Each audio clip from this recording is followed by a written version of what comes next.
People, welcome to get unready with me. Morning actually get ready చేద్దాం అనుకున్నాను, but చీర కట్టుకోవాలి, సో టైం చాలా పట్టేసి చేయలేదు. అండ్ ఈ శారీ చూస్తున్నారా, ఇంకో స్టోరీ ఉంది. మా మమ్మీ నేను కడుపులో ఉన్నప్పుడు కొనుక్కున్న శారీ అంట. సో ఇవాళ ఇది వేసుకున్నాను. ఫస్ట్ గాజులు తీసేస్తా, ఎలాగో కొన్ని వేసాను. సో గాజులు అయిపోయింది.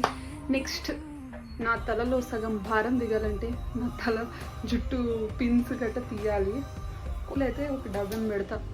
కొంచెం సిల్కీ హెయిర్ ఊడిపోతుంది. I don't know how people ఎంత బాగా చేస్తారు అన్రెడీ. అసలు నేనైతే ఇలా ఉన్నాను, చెమటలు కక్కుకొని అండ్ మొత్తం మేకప్ మొత్తం పోయి. నాకు సగం భారం దిగాలంటే ఇయర్ రింగ్స్ తీయాలి. నాకు ఇయర్ రింగ్స్ నేను అసలు పెట్టుకోను. సో